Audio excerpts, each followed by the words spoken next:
अस्सलाम वालेकुम नाज़रीन, मैं हूं हामिद मीर। नाज़रीन, पाकिस्तान तहरीक इंसाफ शदीद इख्तलाफात का शिकार हो चुकी है। वो कैसे?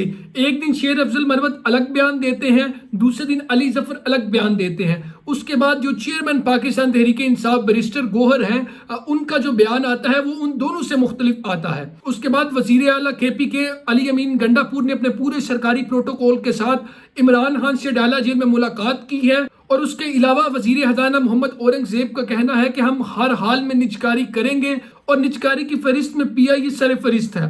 तो व्यूअर्स, बात करते हैं पाकिस्तान तहरीक इंसाफ इख्तलाफात का शिकार कैसे है। आप जानते हैं कि एक दिन शेर अफजल मरवत ने यह बयान दिया कि सुन्नी इत्तेहाद काउंसिल के साथ जो उन्होंने मर्जर किया, जो अलायंस किया, ये सबसे बड़ी उनकी गलती थी। जबकि अली जफर का भी यही कहना था कि जो सुन्नी इत्तेहाद के साथ उनका मर्जर था वो सबसे बड़ी गलती थी। लेकिन आज अडयाला जेल के बाहर मीडिया से गुफ्तगू करते हुए पाकिस्तान तहरीक इंसाफ के चेयरमैन बैरिस्टर गोहर का कहना था कि जब हमने सुन्नी इत्तेहाद काउंसिल के साथ जो मर्जर किया है, जो अलायंस किया है, वो पाकिस्तान तहरीक इंसाफ का एक बेहतरीन फैसला था। एक तरफ पाकिस्तान तहरीक इंसाफ के रहनुमा कह रहे हैं कि सुन्नी इत्तेहाद काउंसिल के साथ जो मर्जर था, अलायंस था, वो एक बड़ा गलत फैसला था।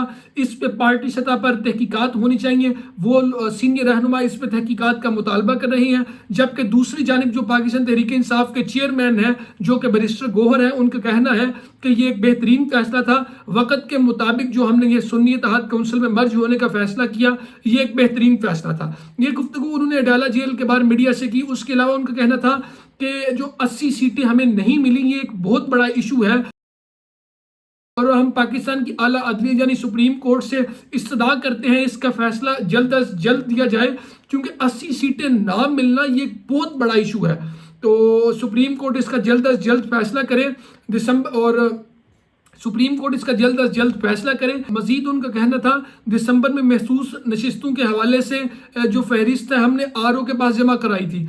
और मजीद उनका कहना था कि जो एक कंट्रोवर्सी चल रही है कि हमने IMF को ये बात कही है कि पाकिस्तान को कर्जा ना दें, ऐसी कोई बात नहीं है। हमने IMF को ये खत जरूर लिखा है कि जब आप कर्ज दें तो उस वक्त ये शर्त जरूर रखें कि जो पाकिस्तान में इंतखाबात हुए हैं वो शफाफ हुए हैं कि नहीं हुए, और शफाफ इंतखाबात को शर्त याद दिलाई जाए। और उन्होंने कहा अगर ओवरसीज पाकिस्तानी बाहर के मुल्क कोई काम करते हैं तो वो उनकी अपनी मर्जी है, वो हमारी ईमा पे नहीं कर रहे। वो बात कर रहे थे कि जो ओवरसीज पाकिस्तानी हैं उन्होंने IMF के दफ्तर के बाद जो एहतजाज किया है, ये वो उसकी बात कर रहे थे। जबकि अब मजीद इख्तलाफ ये आ गया है। उसके अलावा जो पाकिस्तान तहरीक इंसाफ के सीनियर रहनुमा है असद कैसर, जो कि साबिक स्पीकर असम्बली हैं, उन्होंने कहा है कि अगर पाकिस्तान तहरीक इंसाफ को बल्ले का निशान मिलता है तो हम सुन्नी इत्तेहाद काउंसिल को PTI में मर्ज कर लेंगे।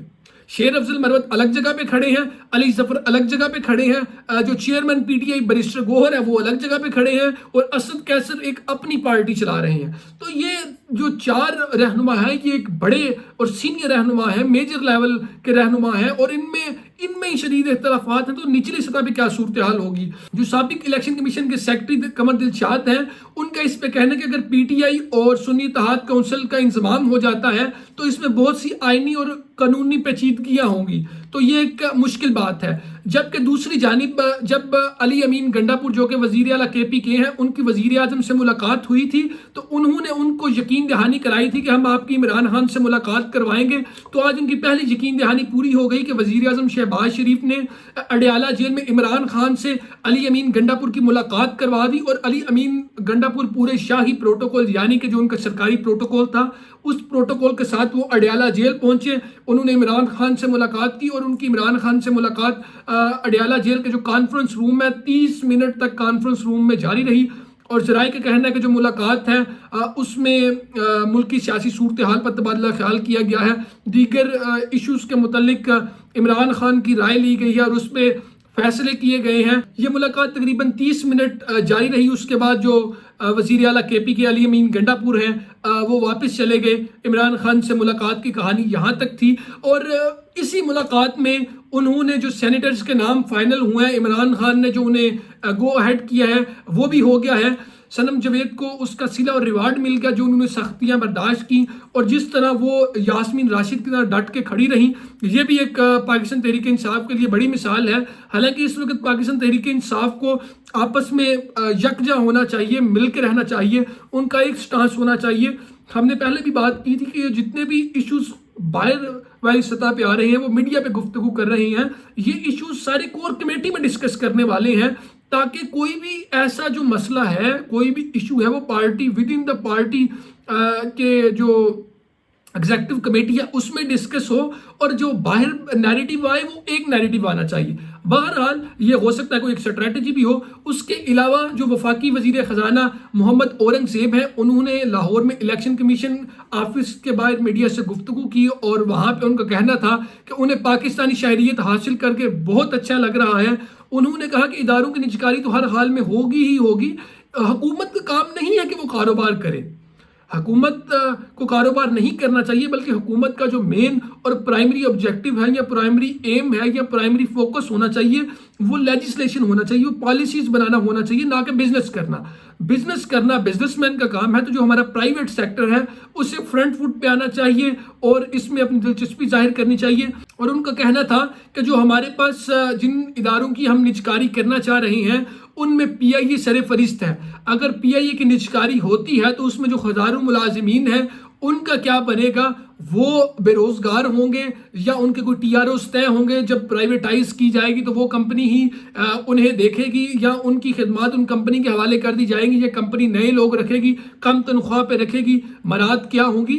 یعنی کہ یہ ابھی جو صورتحال ہے آنے والے وقت میں وہ اس کا فیصلہ کرے گی۔ لیکن اس میں جس طرح پاکستان ریلویز نے کچھ جو ٹرینز ہیں وہ پرائیویٹائز کر دی ہیں، تو وہ پرائیویٹائز کرنے سے کیا ہوا ہے؟ ایک تو ان کی کوالٹی بڑی ہے، وہ جو ٹرینز پرائیویٹائز ہوئی ہیں وہاں پہ آپ کو سروس بھی اچھی مل رہی ہے، سیٹس بھی اچھی مل رہی ہیں، انوائرمنٹ بھی اچھا مل رہا ہے، وہ آپ کو کھانا بھی آفر کر رہے ہیں، اچھے ریٹس بھی آفر کر رہے ہیں، اور ٹائم کی پابندی بھی خاص طور پہ ہو رہی ہے۔ تو اس طرح وزیر خزانہ کی یہ بات کافی حد تک درست ہے کہ گورنمنٹ کا کام بزنس کرنا نہیں ہے، لیجسلیشن کرنا ہے۔ گورنمنٹ اپنے تمام اتحادیوں کے ساتھ مل کے لیجسلیشن کرے، جس لیجسلیشن کے ساتھ جو پاکستان ہے اس میں استحکام آئے، تمام پولیٹیکل پارٹیز کو آن بورڈ لیا جائے، تاکہ جو پاکستان ہے وہ ٹیک آف کر سکے، اور جو آئی ایم ایف سے انہیں جو پروگرام چاہیے انہیں پروگرام مل سکے، اور دیگر جو ان کے ایسے ممالک ہیں جن کے ساتھ ہمارے تعلقات اچھے ہیں، جیسے یو اے ای ہے، سعودی عربیہ ہے، چین ہے، ان کے ساتھ ہمارے جو تعلقات ہیں اچھے ہیں، تو وہ بھی آپ کو کسی نہ کسی حوالے سے فیسیلیٹیٹ کرنا شروع کر دیں گے۔ ویورز، ابھی تک کی جو بڑی ڈیولپمنٹس تھی وہ یہی تھی۔ مزید خبروں اور تفصیلات کے لیے آپ ہمارے چینل اور پیج کو لائک اور سبسکرائب ضرور کریں، تاکہ آپ کا فیڈ بیک ہمارے تک پہنچتا رہے۔ تو ویورز، نئی ڈیولپمنٹس تک کے لیے ہمیں دیں اجازت۔ اللہ نگہبان۔ پاکستان زندہ باد۔